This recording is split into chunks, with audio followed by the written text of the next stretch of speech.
All right, Late Kick is live. It is Tuesday night, November 16th, year of our Lord 2021, fresh off a batch of playoff rankings being released, which, of course, we will react to. We are jam-packed, high atop downtown Nashville, Tennessee. A lot of you think your coaches are more secure than they are, and to be honest, you know who I'm talking about. A lot of you think maybe your jobs are a little bit better than they are. Some of you may be underestimating your job, so there is a flip side to that coin. There's a lot going on in the coaching world. I'm going to discuss it tonight. As I said, we're going to have immediate, rapid reaction to the playoff rankings being released. It is Tuesday night, which of course means we have what are we in now, 12? We got week 12 predictions already. All that, plus we are adding, 3 more best bets, including one that I believe is happening tonight, which just stands to reason. It's very important that you're following Twitter and Instagram at LateKickJosh because you missed said plays already if you are not following, and you're going to miss 3 points of line value at the very least, even if you still are able to get on it. We are training headlong into another great show and another trip. This weekend, the Renaissance Tour headed to Columbus, Ohio. Very excited to get up to Buckeye Land because, number one, I have not been to a game at Ohio Stadium, and number two, got some old friends in Ohio. So going to get to do a little catching up on Friday, get the big noon kickoff on Saturday. And again, you know my affinity for the big noon kickoff. I don't really care what network it's on because this weekend, it's not even on Fox. So I call it big noon kickoff. It's almost transcended. It's like Coke in the South. Anything carbonated is Coke. Anything happening at noon is the big noon kickoff for me now. And there you see it, the Renaissance Tour headed into Columbus, Ohio for Michigan State at Ohio State. We will break that game down, offer up a preview and prediction before we go off the air tonight. But that's not what we're going to lead the show with because we just saw, now granted our feed wasn't great in the control room, but we just saw the playoff rankings released. So let's get some reaction. Playoff rankings released. What is the takeaway? What are the takeaways here? Well, first, let's just recap it quickly because I have hand-drawn on the back of this piece of paper the 1 through 25. They spent an inordinate amount of time on 25 to 21. God bless Utah and UTSA. But what were we doing? So having said that, as the vacuum cleaner cranks up outside, let's talk about the top of this thing. And I got several takeaways. I don't think this is being sold as a very, very combustible show. I don't think that these are combustible rankings. There wasn't really a shocker. But I got some things I want to talk about. So the top 10, just to run it down in case you're listening on podcast tomorrow morning, Georgia, Bama, Oregon, Ohio State. Cincy is still at number 5, which I was mildly surprised by, but, you know, mildly and mildly alone. Michigan, Michigan State, Notre Dame, Oklahoma State, just asterisks the Cowboys for now, and Wake Forest at number 10. So the first thing when I was watching this with producer Jesse and director Colin, they were sitting right there, I said, man, we got to talk about Michigan, Michigan State, because that's where a lot of people's attention has been. Now, it's not that I expected Michigan State to jump Michigan. I am telling you what's aggravating me more and more about the entire conversation surrounding this is the phrase, it'll work itself out. Yes, it will work itself out in this particular case. But for about 3 weeks now, I have had a growing level of aggravation about the phrase, oh, it'll work itself out. Hey, Michigan State, Michigan this year, yeah, it will work itself out. So you can look at me with good conscience and you can tell me, well, it doesn't matter. It's semantics, one over the other. It doesn't matter if one beat the other. Head to head, it matters, but it's really irrelevant because don't worry, it'll work itself out. Well, it does matter. It matters a whole lot. It just may not matter this particular year, but keep in mind, we're not 100 years into this process. We're about 7 years into the process. And so every year we get further into this, you're doing 2 things. Number one, you're defining your principles, and you are setting precedent. Those things are still mightily important right now in this whole process. So you want to know why someone like me may get a little bent out of shape when you have comparable teams and a head-to-head result is not appreciated or respected enough. It's not because of this year. Of course this is going to work itself out. Of course where Michigan and Michigan State are is a moot point at the moment because of the games that they still have to play. But what happens if we apply the same logic that's being followed right now in 2023 when there are 2 teams that have played each other, but they don't exactly have a murderer's row left in front of them, and you've just decided one of them's better than the other one, regardless of what you've actually seen play out on the field? What if we don't, in other words, have a path or a scenario where it'll just work itself out? If it'll work itself out then how about giving me what it should be now? And if you're just telling me that, oh, Michigan should be ahead of Michigan State, well, tell me that, okay? And then don't tell me afterwards it'll work itself out. And then we can go down a different road and we could argue different criteria. But I tell you, like, the more I listen to that, the more it kind of rubs me the wrong way. Not because I'm trying to manufacture some outrage here. I don't care really about talking about this, to be honest with you. We got much better things to do on the show tonight. But I'm not doing what a lot of other people out there are doing. A lot of other people are faking this stuff for clicks. I don't really care if you click on this or not. I'm telling you, this won't matter this year. But using similar logic could matter down the road. So that's what has me a little bit out of shape about where Michigan State is in relation to Michigan. We will see the Spartans Saturday, where they will have an opportunity to jump Michigan. That doesn't derail the point I just made. It actually validates the point I just made. All right, so this whole Big Ten bumper car scenario that we talked about at length last week is still in play. One part of that, though, is no longer an option. See, Penn State over Michigan could have really thrown a wrench into all this, but now we don't have that as a possibility because Michigan went and beat Penn State. But the Big Ten bumper car scenario, to be clear, is what would have to happen for no Big Ten team to make the playoff. There's been a lot of talk, various points in the year. Will it be one Big Ten team or two Big Ten teams? Well, we prefer disaster around here. At least we prefer to present the route of potential disaster. And it has been there, and it is still there. It's very unlikely, but it's still there. Here's, by the way we figure it, what would have to happen. You would need Michigan State to probably beat Penn State or beat Ohio State Saturday. It's not required, but it would probably give you easily the best path to the bumper car scenario. Then you'd need Ohio State to beat Michigan at the end of the year. And you would, in the meantime, need Penn State to go into East Lansing and beat Michigan State, which would send, by our count, a two-loss team to Indianapolis to face, let's just say, Wisconsin. That's one path.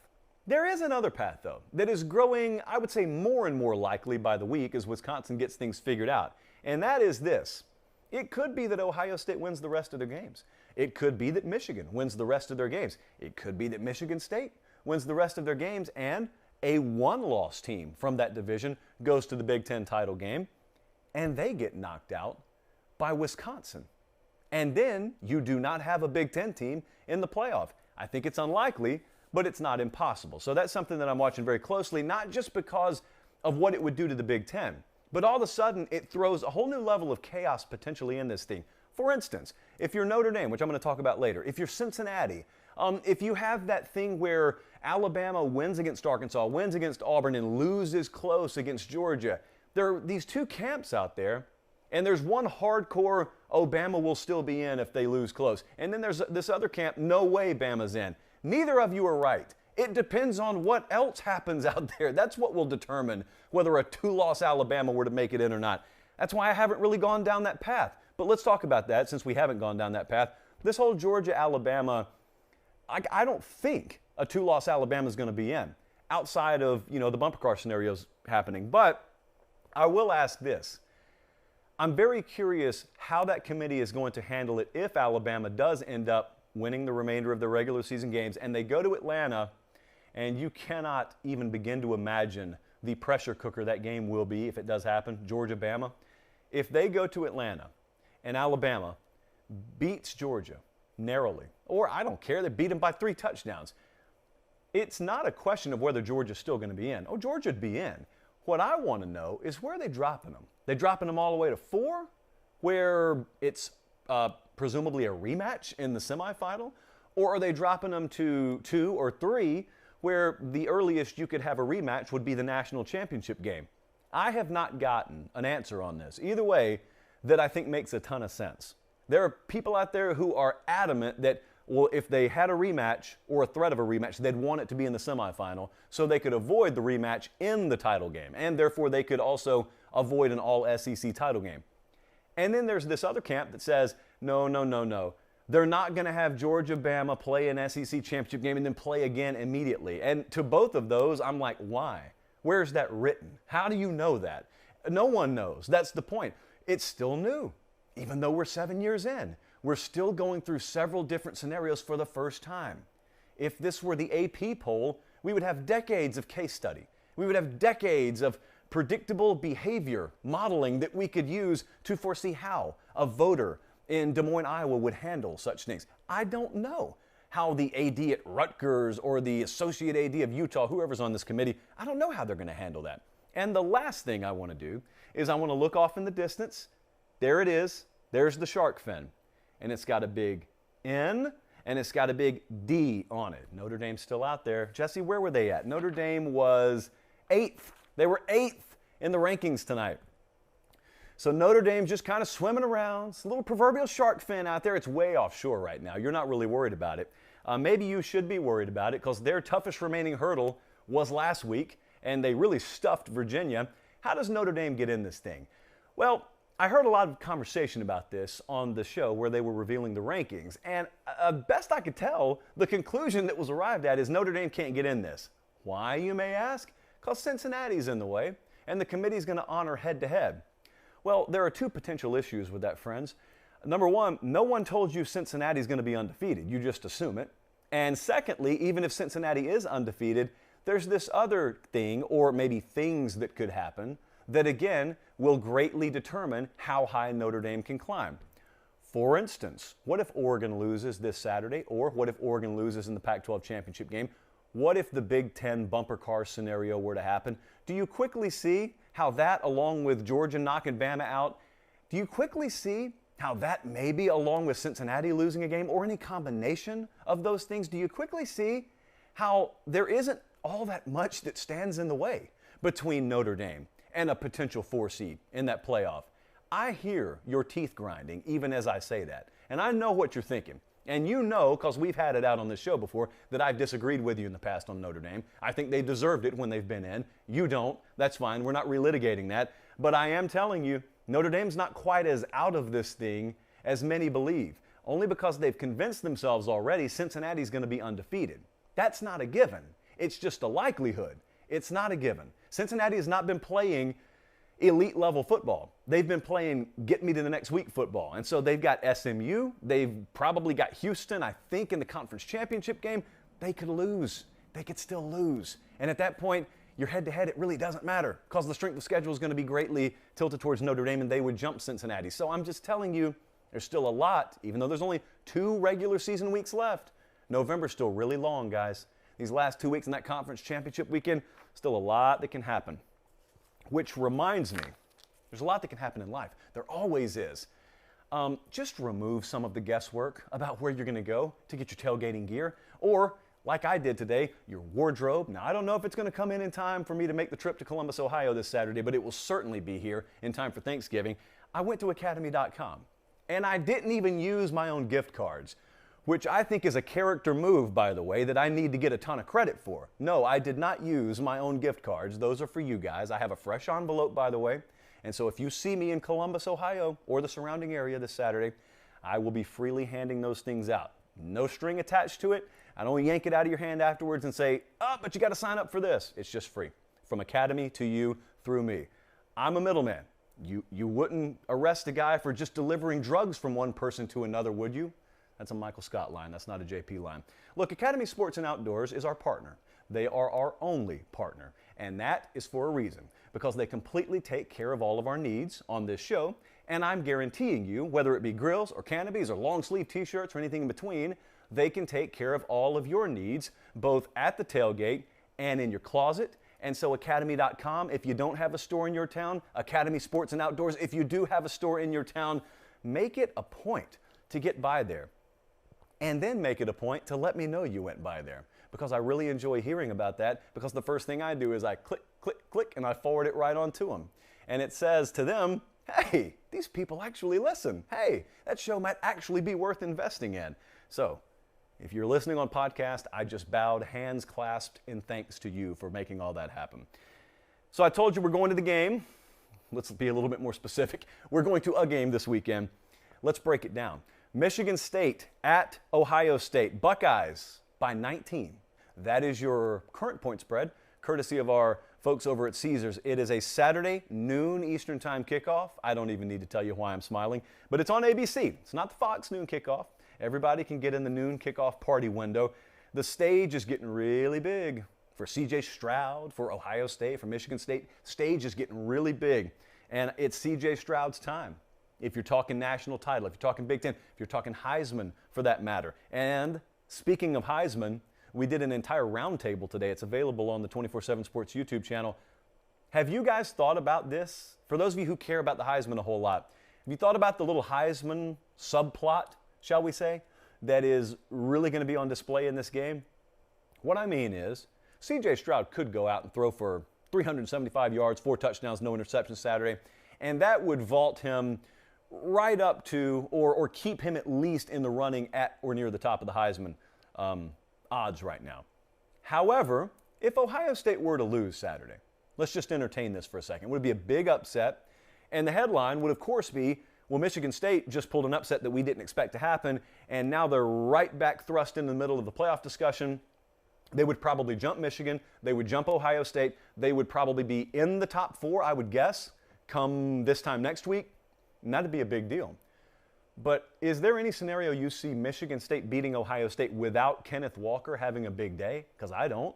And so by the very nature of Michigan State pulling off that upset, number one, you've probably had Kenneth Walker ascend to or near the top of those Heisman odds, and it's probably come at the expense of C.J. Stroud. So there's this little inversion that could happen with 2 names. So there are a lot of subplots here. The storyline crowd should be just frothing at the mouth over this kind of matchup.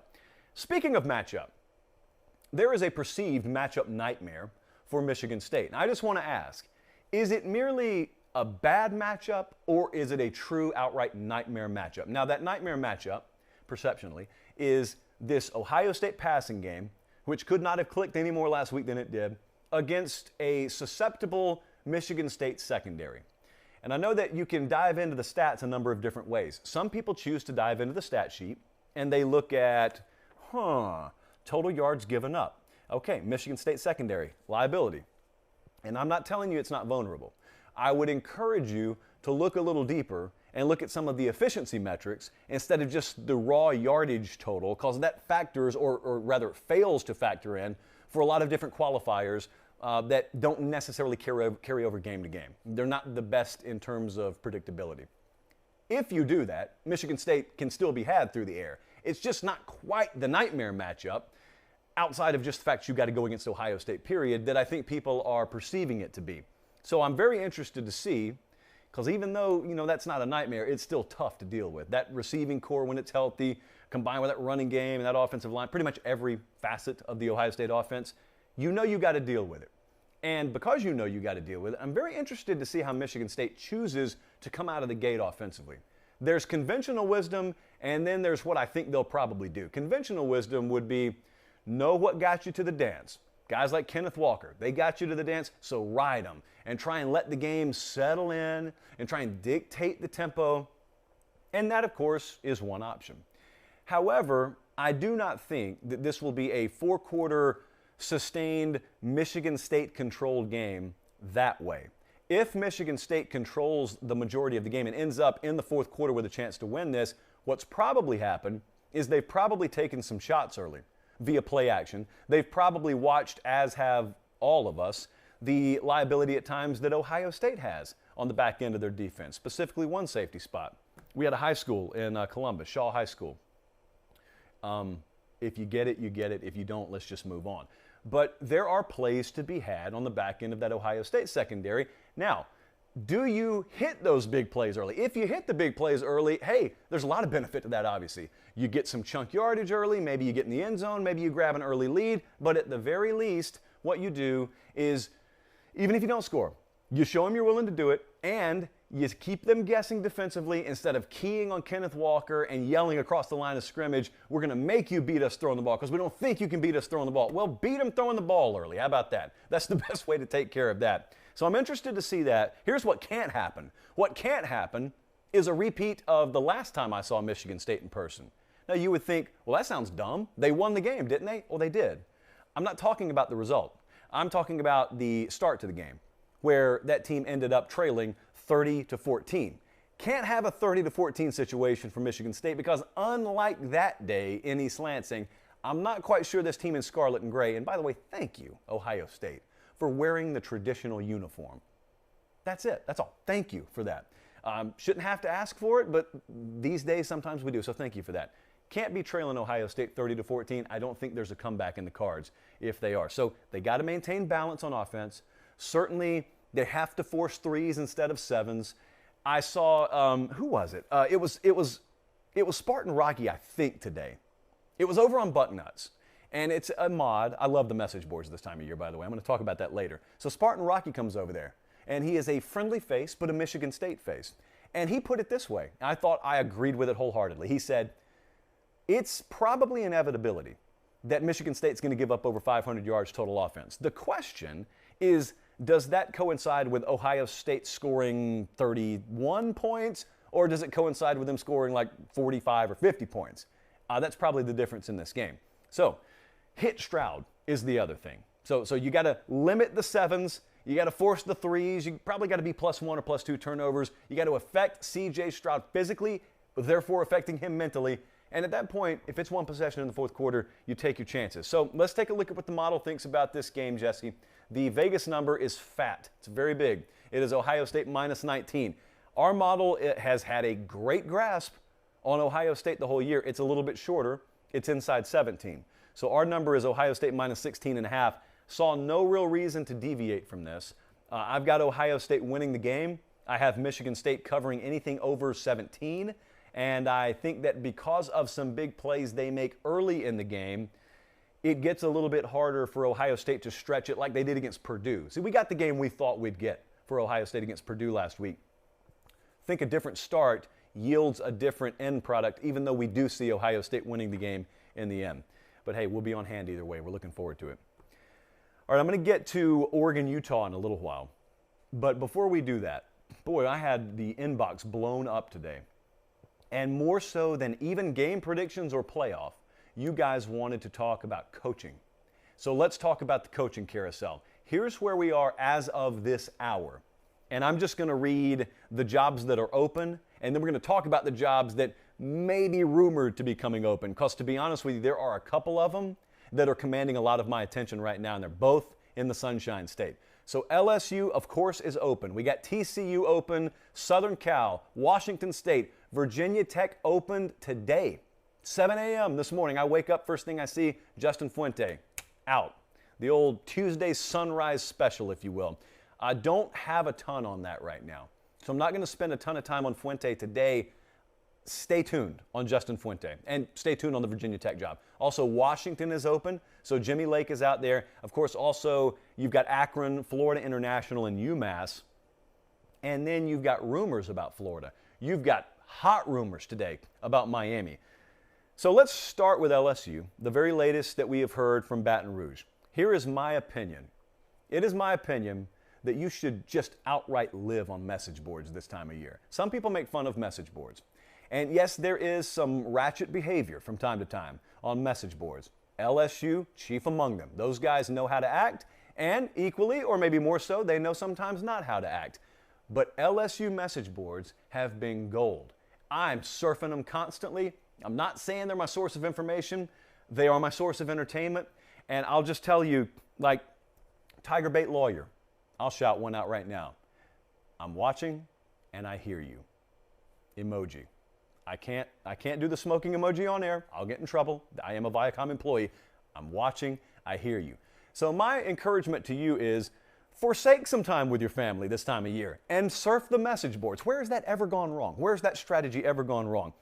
So the hot name is obviously Lincoln Riley right now. It's not Jimbo Fisher. Jesse asked me, do you need any Jimbo Fisher B-roll? No, because that's never been in the cards, and it's not going to happen. So we're not going to talk about Jimbo Fisher. Lincoln Riley is worth talking about. Oklahoma folks are convinced he's staying put. Some LSU folks are convinced they got a shot. I do believe they have a shot. I don't believe anything's finalized. I do believe they have a shot.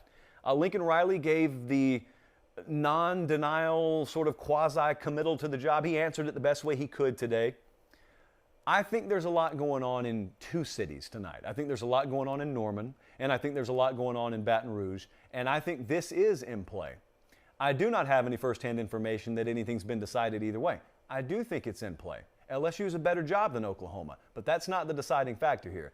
The deciding factor is how happy is Lincoln Riley at Oklahoma? And if the answer is happy, he's staying put. If he's satisfied, he's staying put. Even if he understands, LSU's probably a little bit better job than I have here. No, you don't take the leap. If you're already on cloud 9, you probably don't take the leap to try and reach cloud 10. It's just not smart. And that's not the way that anyone would counsel their client to act. So yeah, I do think there's some traction there. I don't know that I would be, overly encouraged to get an update in the next 24, 48 hours, but it is not surprising to me that those rumors are lingering and they haven't immediately been shot down. Outside of that, I'm going to circle back around to a name with LSU in a little while. At Florida, Dennis Dodd on CBSSports.com today had a feature where he said, according to sources around Gainesville, there is no move expected before the end of the year when it comes to Dan Mullen. That's not a shock. I don't think anyone expects there to be a move, if they lose by 3 to Missouri Saturday. If there wasn't already a move after they got pasted in Columbia, South Carolina, there's not going to be a move before the end of the year. That's not surprising.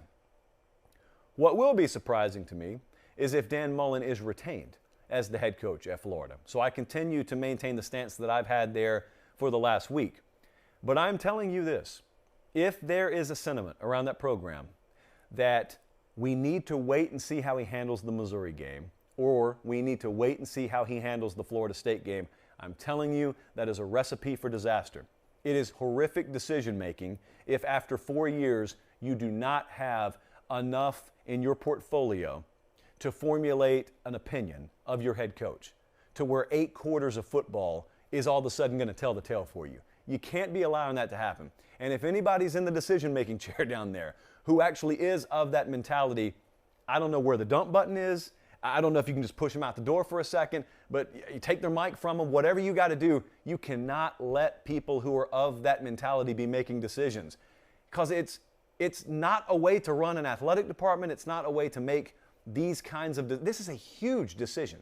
Anytime you're changing head coaches, this is a 5-year, 10-year type decision. If you get it right, the next decade's great. If you get it wrong, you could be the University of Tennessee. Ask them how the last decade has gone. You can't be knee-jerk, especially if the coach has been there 4 years. You know everything. There's not a prayer that you'll learn something about Dan Mullen over the next 4 weeks. Like, what if they win? What if they win both games by 4 points? What have you learned? He went 2-0. What have you learned? Did it all of a sudden erase what's happened the last 2 years? And, if they lose the games by 4, does it erase what's happened the last 2 weeks and 2 years? No, it doesn't. So he is who he is. So you already have enough to make a decision. Having said that, let's stay in the state of Florida, but let's go down the road a pretty good ways. I've made this drive a couple of times. I want to take you to Coral Gables, Florida, because that is where we have had a change. Not at head coach yet, but Miami has rid themselves of athletic director Blake James. And this was rumored for a little while. It's why when we did the Manny Diaz segment about 3 or 4 weeks ago, I kind of paired it at the hip. I paired Manny Diaz and Blake James, kind of hinted around about athletic director. There was a thought down there amongst some that a move at athletic director could come before head coach. And that indeed has happened. So with Blake James out as athletic director, it to me is a foregone conclusion. Even if you got a couple of board of trustee members in your back pocket, to me it's a foregone conclusion that there will be a head coaching change down there. It's probably a matter of when, not a matter of if. Priority 1A for whoever the new athletic director is that they get in down there is going to be go get Mario Cristobal. Now, I don't have a problem with that. It would be a grand slam times 10 if Miami was able to get Mario Cristobal to come home. That's not where I had the issue.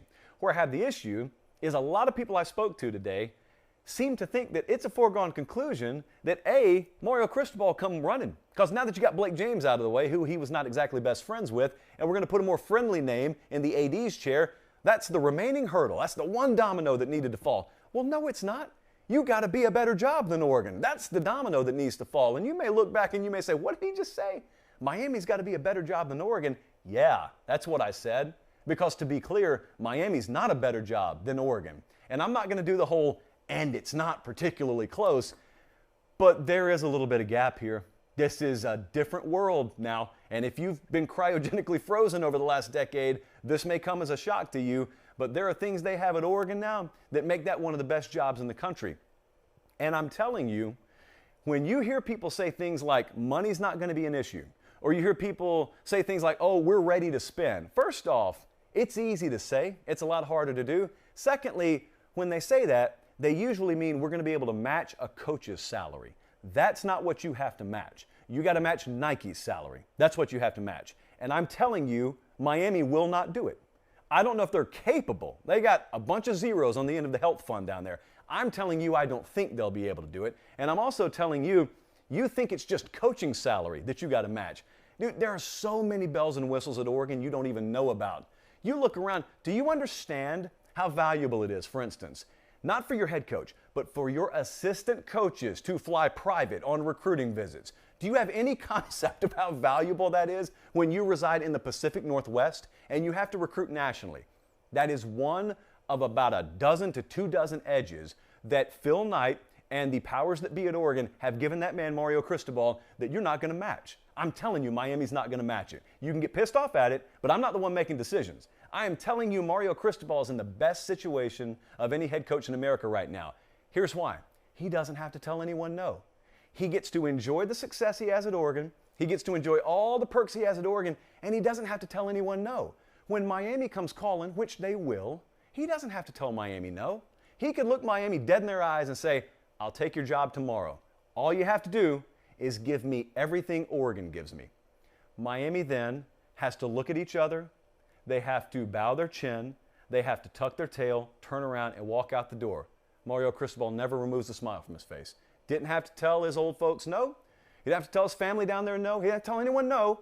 They told themselves no. That's how it'll go down when this job eventually is offered to Mario Cristobal. You think you can match Oregon, and you think you're a better program than Oregon, and I'm telling you, back in the day, you'd be 2 for 2 in assuming that. In 2021, you're 0 for 2 if you assume that. It's up to them to change it. It's up to them to change it. Lastly, I was at Baylor this past weekend, and this is where I want to talk to LSU again. I was at Baylor this past weekend. I was around Dave Aranda. We got some time around Dave Aranda. Dave Aranda is never going to win a press conference for you, and therefore, because of that, he is not the hottest commodity, let me say, on a lot of these hot boards. You got to define what you want as a head coach. You got to define what you want in a head coach.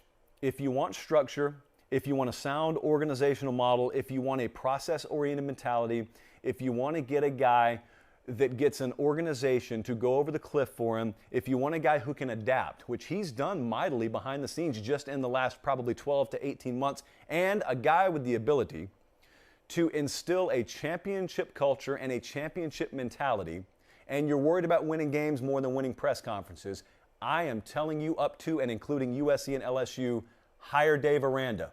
Dave Aranda's the guy for you. I don't care about his resume. I don't care about the lack of experience. He is going to go win championships somewhere. It can either be for you or it could be at the expense of you. Dave Aranda is going to be a star. You talk to folks at the high school level, you talk to folks at the college level, I dare you to go find anyone who doesn't have an axe to grind that speaks ill of him. It's the opposite. They completely put stars over their eyeballs when they talk about him, especially at the high school level. The folks who have interacted with him, coaches and whatnot, you go talk to them about Dave Aranda. You know, the folks who coach ball for a living, they know the game, they eat it, sleep it, breathe it, live it. Dave Aranda is the real deal. There are a lot of folks out there who sell that stuff.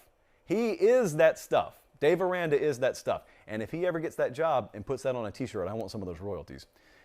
All right, let's move on. Speaking of the Oregon Ducks, we have another game to break down here. Oregon is at Utah this Saturday. It is a 7:30 Eastern kick on ABC. Utah is the favored team here. The Utes are favored by 3. Utah is the quintessential knee-jerk team. They are the Pac-12 knee-jerk special this year. They started 1-2. They have gone 6-1 since then. And then you got Oregon that could be this year's Clemson special. Clemson used to have a phrase about themselves called Clemsoning. And then they redefined what Clemsoning was, and now Clemsoning is peaking at the right time. They're not quite doing it this year, but there were several years there where Clemson looked very vulnerable early, and then they looked completely unbeatable late in the season. Oregon can do that. They can be the team that peaks at the right time. As a result, this could be game of the week type material. So I want to know with Oregon, who again is the underdog in this game, is there a road formula for Oregon? And by that, of course, some people mean there's a different style you play on the road than you play at home. I don't know if there is a road formula per se. I think it's just the Oregon formula. It definitely needs to be the formula against Utah because the attention for Oregon's automatically going to go to the quarterback position. You know it. I know it. Everyone, Thursday and Friday when they're previewing these games, they're going to be talking about Anthony Brown. And they're going to be talking about whether he can get it done on the road. He can get it done in a hostile environment. And I'm telling you, yeah, he's important. Travis Dye is the most important player in this game for Oregon, especially offensively. He's the most important player in this game. They were at Washington a couple of weeks ago. This is why I'm talking about road formula, because they went up there and they rode Travis Dye. And they rode him to the tune of 28 carries for 211 yards. That was good for 7.5 per clip. And then you combine that with looking at Utah's conference loss this year, and that being at the hands of Oregon State, who hung 260 on the ground against Utah. Oh, there's a formula there. And it plays right into the hands of how Mario Cristobal probably wants to play anyway. But if that whole Clemsoning theory holds true, and if Oregon is a team ready to peak at the right time, then that's where their rushing per carry average will be Saturday. It'll float in that somewhere between 6.5, 7.5 yards per carry range. They will minimum be +1 in the turnover battle because of what Kayvon Thibodeau can do, and therefore what their corners can afford to do because of the pressure they're getting. And also, they can leverage their athletic advantage. That is where early in the year Oregon was falling flat. They have the athletic advantage outside of the Ohio State game, which ironically they won in spite of it. They have an athletic advantage over everyone they play. What's aggravating at times is when you watch Oregon, they don't get to flex it because they don't put themselves in advantageous enough positions to flex it. But if, to go back to the Clemson model, if they're peaking at the right time, one of the reasons they win this thing going away Saturday, if they do, will be because you're watching and you're saying, man, they just got better players. And they're being put in position to maximize and leverage that edge they have. So, Jesse, let's take a look at what the model thinks on this game, because I know we had a little disagreement with our friends out there in the desert. By the way, again, at Caesars, currently Utah favored by 3. The model has this thing down near a pick. It has Utah minus 0.5. Of course, when you eliminate home field, it's telling me Oregon's the better team here. I am going to ride a theory that I have that Oregon is ready to peak. And I don't know that they're going to play at the level Clemson did in those years that they won the national championship. Whatever Oregon's best brand of football is, I think we're going to see it. I think we're seeing it right now. And I think we're going to see a continuation of it this Saturday. If they get this done, to be clear, I'm picking Oregon to cover and win. If they get this done, it's got to give them all the confidence in the world to go to Oregon State, well, to play the Oregon State game. But then if you rematch with Utah in the Pac-12 championship game, it's got to give you a ton of confidence. You already went to Salt Lake City. I mean, you feel a lot better about playing them in Vegas. But there you see the standings right now in the Pac-12. It's Utah in first place, and it's Oregon in first place. And the odds to win, by the way, which Jesse has put up here, the odds to win the conference. Oregon currently a minus 125 favorite. Utah right there at plus 120. Obviously, that could change as early as this Saturday. But we will take Oregon to cover the 3 and win outright. What I wanted to leave you with tonight, and thank you, by the way, let me do my ceremonial hello to the live chat there. I wanted to leave you with more best bets. So the Ramen Noodle Express has been chugging now that we've started to extend the amount of plays we put out. We've been above 500 every week since we've done that. So let's go down the list. Some games that were already on. These have moved. I hope you got on them early. Notre Dame minus 15.5. Virginia plus 12.5. A lot of question out there about whether Armstrong, quarterback, is going to play for Virginia. To be clear, we like the number either way. You know by now we do not hesitate playing on backup quarterbacks. Virginia, you can get a number better than 12.5 out there right now. We think we don't need it, so I'm happy with 12.5. So we're taking Virginia. Minnesota minus 6.5. That is 7 now. Take it at 7. We gave it out early for a reason. We wanted it at 6.5. All right, here are the games that we added at Late Kick Josh, Twitter and Instagram. We put these out last night. Lines have moved big time. That's why we put them out last night. We got Central Michigan plus 2.5. That line is now Central Michigan minus 1. It crossed 0. We still like the chips. But I got to be real with you, it would not be an official play for us at 1. It is plus 2.5. That game is tomorrow night, by the way. Eastern Michigan is playing right now. They are plus 5.5. We got them at plus 5.5. And also tomorrow night. We got 3 weeknight games here so far. Northern Illinois minus 1.5 at Buffalo. So we got Eastern Michigan playing now plus 5.5. We got Northern Illinois minus 1.5. Central Michigan plus 2.5. Minnesota minus 6.5, Virginia plus 12.5, Notre Dame minus 15.5, and it's only Tuesday. I would imagine double-digit plays again this week. I would confidently predict that we will be in the double digits. I need one favor. probably 2 favors. I never ask for one and limit it to one. I need you to subscribe to the channel for the simple reason that 78% of you are still unsubscribed, even though it's free, and there are no strings attached to it either. And the other thing I need you to do, even though we're still in the top 10, I want to be in the top 5. Why not? In overall football podcast. Let's get those 5-star reviews, over 2,000. And it is something that you have to do if you have Apple, and if you've already done it with Apple Podcast, look to your left and right. There's probably an iPhone somewhere around you. I know some of you have coworkers. I know some of you have family. They're all unsuspecting potential victims. Go find their phone, and before they even know anything happened, find that Late Kick Podcast, 5-star review, get out of there, boom. Victimless crime, everyone's helped, no one's hurt, and at the end of the day, we all benefit from it. And outside of that, I think we're done. So thank you so much for watching. We'll be back here same time, Thursday night. Until then, for Director Colin, for Producer Jesse, I'm Josh Pate. Thanks so much. Have yourselves a great evening, and God bless.